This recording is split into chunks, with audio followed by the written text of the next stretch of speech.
네, 여러분 반갑습니다. 한겨레 데일리 라이브 뉴스 다이브 시작합니다. 어서 오십시오. 고현준입니다. 자, 본방송 전에 짧게 보신 분들도 있으시겠습니다만 오늘 월요일 함께하실 두 분 소개해드립니다. 장윤선 정치전문기자 함께합니다. 어서 오십시오. 네, 안녕하십니까. 네, 반갑습니다. 자, 그리고 정구승 변호사 함께합니다. 어서 오십시오. 네, 셀럽이 되고 싶은 남자 정구승 변호사입니다. 반갑습니다. 늘 느끼는 거지만 이미 셀럽이라니까 안 믿어요. 너무 매체 출연이 많으셔요. 아직 배고픕니다. 배고파요? 네. 아니 근데 그 장래희망이 뭐길래? 저희 롤 모델이 이제 양지열 변호사님, 네, 박준 변호사님, 이런 신인규 변호사님 이렇게 롤 모델로 잡고 있기 때문에 제 편의점도 곧 가고 싶습니다. 취재 편의점에 어떻게 한번 쓰실 생각이? 네. 아무튼 뭐 잘 됐으면 좋겠어요. 네, 감사합니다. 장래 희망으로 꼽아주신 분들이 생각보다 양지열, 박지훈, 신인규. 대한뉴스부터 나가야 되겠네. 예, 아무튼 좀 의외네요. 꿈이 소박합니다. 자, 될 것 같은데. 네. 오늘도 자 뉴스들이 많이 쏟아지고 있습니다. 오후 시간 쏟아지는 뉴스들도 있고, 주말 사이에 계속 나왔던 뉴스도 있고, 저희가 이제 뭐 주말에는 방송이 없기 때문에 지난주 금요일 광복절 상황부터 차근차근 한번 정리해 볼 필요가 있을 것 같습니다. 일단은 이 문제부터 좀 짚고 넘어가야 될 것 같아요. 지난 금요일이 아시는 것처럼 80주년 광복절이었는데 광복절에 참 듣기 힘든 말을 하는 사람들이 있죠. 그런데 그 사람들 중에 한 사람이 독립기념관장이라면 이 이야기는 더 좀 따지고 넘어가야 될 것 같다라는 생각이 듭니다. 뭐 아시다시피 지난해에는 독립기념관에서 진행되는 광복절 기념식 자체를 안 했었던 인물이죠. 김영석 독립기념관장. 이번에 그 기념식 하면서 기념사에서 그런 말을 했어요.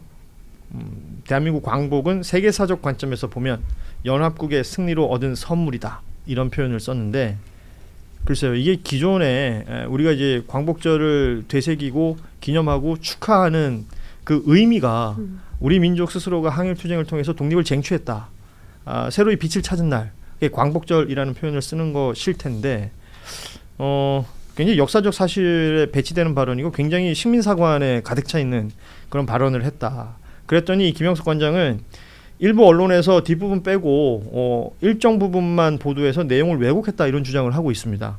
뭐 전체 기념사를 봐라, 이런 주장도 하고 있고요.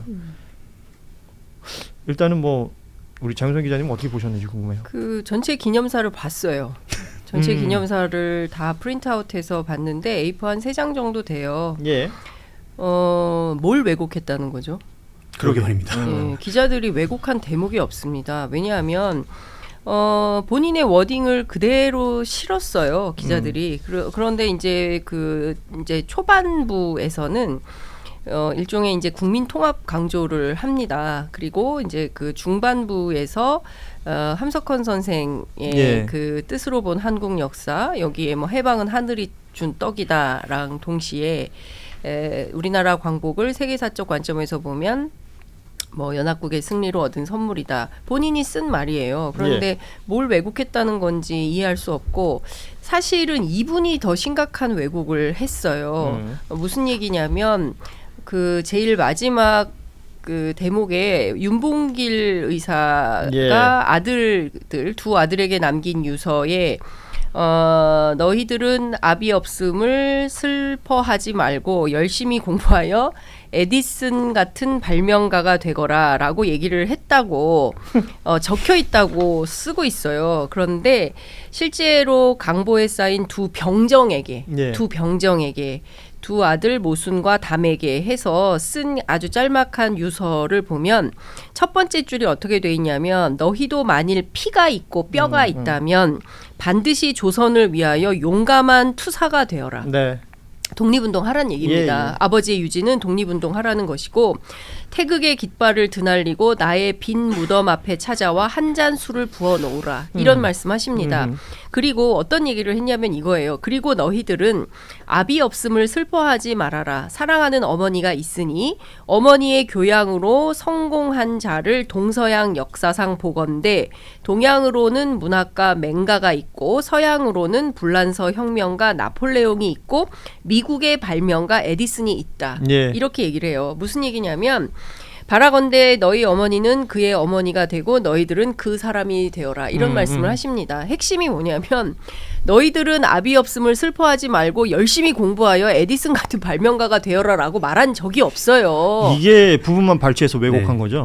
그렇습니다. 핵심적으로 그 맥락을 거세한 가운데 본인이 하고 싶은 말만 그러니까요. 떼어서 그야말로 윤봉길 의사의 말씀을 왜곡하고 있다라는 것이고요. 핵심은 첫 번째는 독립운동을 하라는 것이고 두 번째는 아비 없음을 슬퍼하지 말고 어머니가 훌륭하게 길러낸 이 나폴레옹이나 맹자나 또 에디슨 같은 인물이 있으니 너희들도 그런 인물이 되거라. 예. 아빠 없다고 슬퍼하지 말고 이렇게 얘기를 한 건데 이걸 이런 식으로 주장한 김영석 관장이 황당무계한 소리를 한 거죠.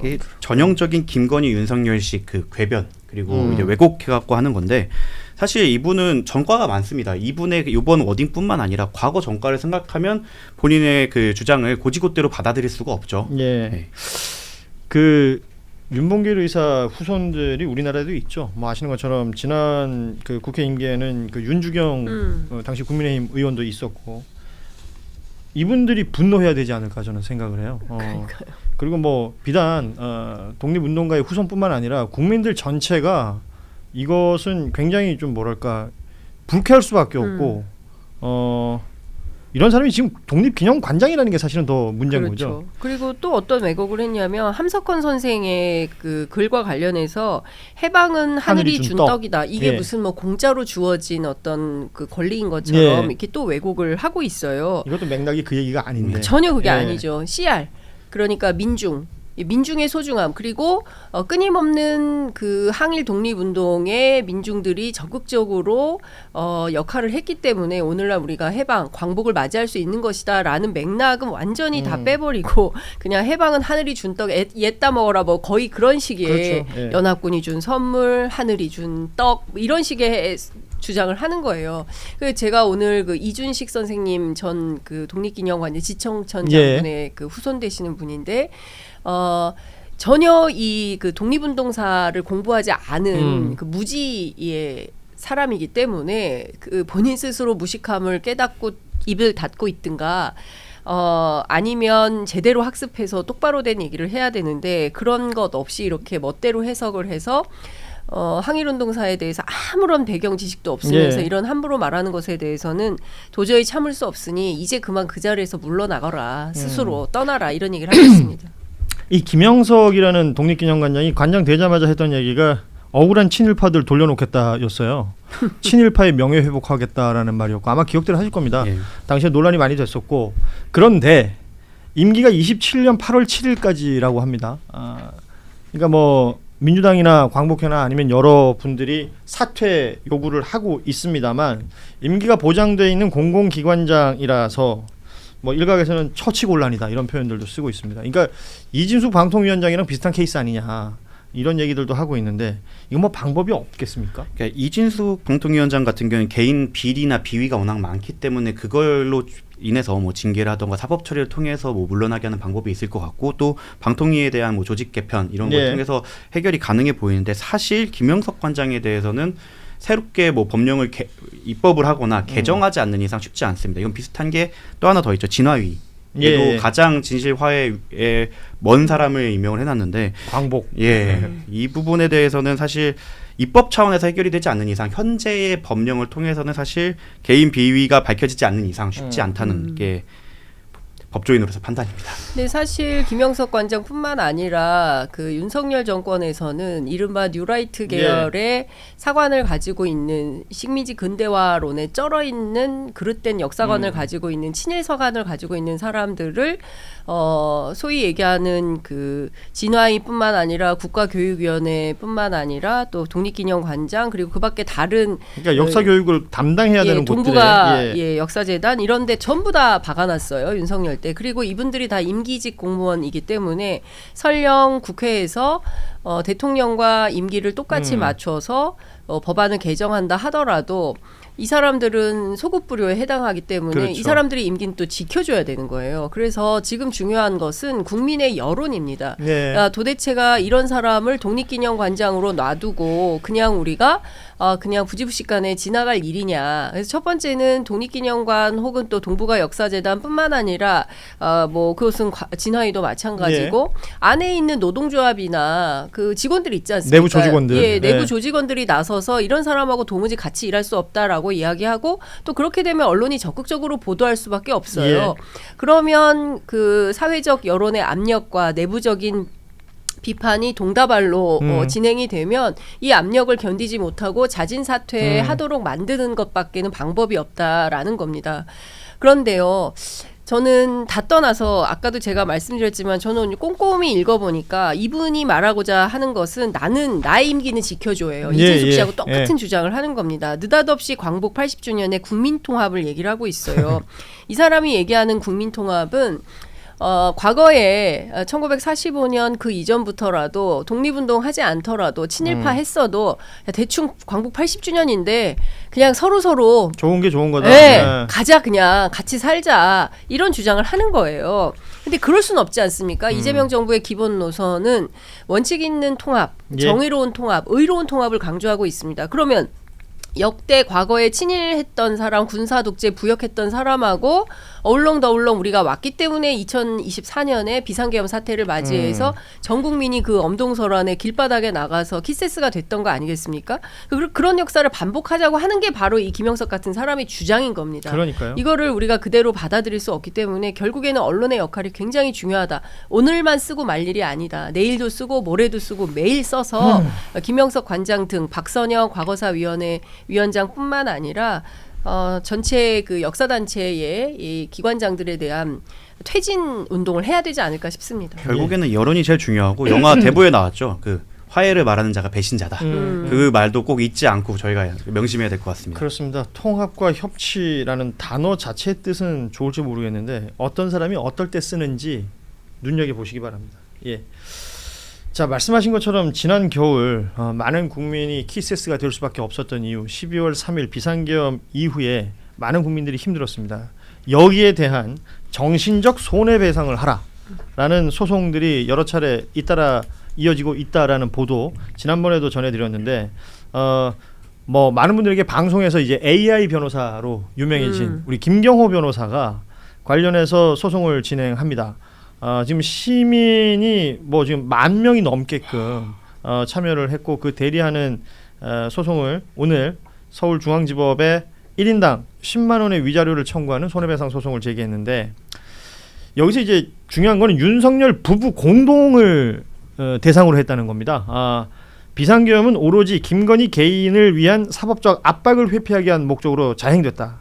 윤석열 전 대통령 불법 행위의 가장 핵심적인 동기를 제공한 교사자이자 범행을 함께 계획하고 실행할 도운 공모자 및 방조자다. 김건희 씨를 이렇게 지칭하고 있는데 일단 이 소송의 의미를 한번 좀 정리를 해주신다면요. 결국엔 불법 행위에 대한 손해배상 소송이기 때문에 제가 생각했을 때는 법리적으로는 받아들여지는 게 맞다고 생각하는데 현실적으로 봤을 때는 그러니까 그 형사와 민사가 동시에 문제되는 경우에 예를 따를 것 같은데 그 경우 민사재판부는 대부분 형사 결과 보고 가자라고 할 확률이 높습니다. 지난번에 한번 인용을 해주시는 뭐 판사님이 있었던 걸로 아는데 아마 그 소액재판부라 그 이유를 설치할 필요도 없었고, 그렇죠. 그리고 그 이후에 퇴임하신 걸로 알고 있습니다. 그 임기가 끝나서 그래서 그게 용기 있게 판사님이 나서주지 않는다면 사실은 이게 실질적으로 재판이 기일이 잡히지 않을 거라고 저는 예상을 합니다. 잡히지 않을 수 있다. 형사재판이 사실 확정이 되려면 대법원까지 간다고 하면 사실 최소 3년 이상 걸릴 건데 그거 다 보고 가자라는 식으로 추정, 그 기일을 잡지 않고 추후 지정하겠다라는 식으로 하거나 아예 애초에 기일을 안 잡는 식으로 재판부가 아마 그런 식으로 나올 가능성이 가장 높습니다. 그렇군요. 이게 지금 보니까 12,225명의 시민이 참여했다라고 되어 있습니다. 이 시민들이 뭐 그 돈 10만 원 받고자 이 소송에 참여하는 건 아닐 거 아니에요. 그렇죠. 예. 김경호 변호사가 이 10,000명이 넘는 시민들의 소송 자료를 취합하는 것만 하더라도 어마어마한 그 대행 비용이 많이 들 것 같다라는 생각이 좀 드는데 굉장히 저는 상징적인 소송이 될 것 같습니다. 물론 이제 도처에서 여러 변호사님들이 다양한 루트로 또 개인별로 이제 소송을 제기하는 경우도 있는데요. 10만 원이라는 상징적 액수를 가지고 과거에 너희들이 저지른 그 죄값을 전 국민에게 그 갚아라, 제값을 치러라, 이제 이런 차원의 이른바 이제 공익 소송이 될 거라고, 공익 집단 소송이라고 봐야 되겠죠. 예. 그런 차원의 의미가 있다고 생각을 하고요. 저는 그 김 변호사님이 말씀하신 것 가운데 김건희 씨가 지금 내란 같은 경우에는 구체적으로 가담한 정황이 뭐 기사나 뭐 이런 것을 통해서 확인되고 있지는 않지만 이거는 피할 수는 없다. 그 범행을 함께 계획하고 실행을 도운 공모자 또는 방조자의 역할, 뭐 V1, V0라고 불렸기 때문에 이제 그런 측면에서 보면 저는 법원이 국민의 뜻을 무시해서는 안 된다라는 생각이 좀 듭니다. 그렇죠. 이게 법적으로 해석하는 영역이 있겠습니다만 이 소송의 취지가 무엇인지. 그러니까 저는 그렇죠. 이런 거예요. 대한민국 사법부가 도대체 누구를 위해서 존재하는 겁니까? 그러니까 직위원 재판부만 하더라도 온 국민이 얼마나 더 얘기를 해야 됩니까? 조희대 대법원장에 대해서도 얼마나 더 국민들이 얘기를 그렇죠. 해야 됩니까? 예. 그러나 일도 태도가 변화하지 않는다라는 점에 대해서 온 국민이 솔직히 말하면 이제 그 뭐라 됩니까? 공분을 하고 있는 거잖아요. 더 센 단어를 쓸 뻔했는데 예. 참겠습니다. 눈빛을 예. 봤어요. 전 네. 눈빛을 읽었습니다. 예. 예, 그러니까 이렇게까지 그 요구를 하고 있는데도 국민의 뜻을 모르쇠로 일관한다. 그러면 이제는 그 개혁의 칼바람을 사법부가 맞을 수밖에 없는 겁니다. 정말 동의를 하는 게 이상하게 윤만 묻으면 음. 갑자기 대원칙으로 돌아가서 인권 보장을 해야 된다로 돌아갑니다. 지금까지의 관례나 지금까지의 판례는 뭐 반영이 되지 않고 예. 그렇게 우리가 외쳐도 오히려 윤 정권 때 그거에 대해서 철저하게 무시했던 그 인권 우리 갑자기 돌아가는 경향이 있는데 이게 비단 검찰만 그런 게 아니라 사법부도 동일하게 하고 있거든요. 사법부뿐만 아니라 사실 저 또래의 젊은 법조인들도 다 비슷한 생각을 하고 있는 것 같아요. 저희가 예. 뭐 특수계급인 건 양 생각을 하는 것 같은데 그렇게 국민 눈높이에서 벗어나는 순간 칼이 밖에서 들어올 수밖에 없다. 이거는 조금 국민들의 눈높이에 맞추기에 우리가 노력해야 되지 않을까 이렇게 생각합니다. 그러니까 그래. 저는 예. 진짜 답답한 게 그 법대위에서 나는 너희들과 계급이 달라. 우리가 너희들을 그 판결할 수 있는 판관의 위치에 있어. 예.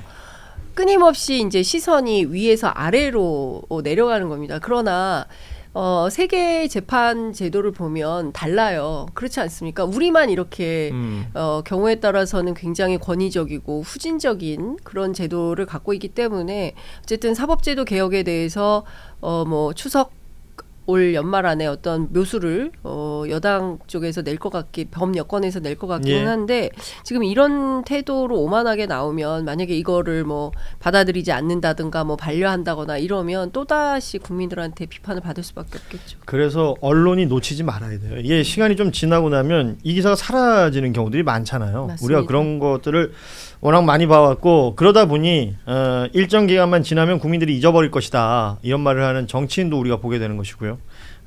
이 부분은 놓치지 말아야겠다. 이런 생각도 듭니다.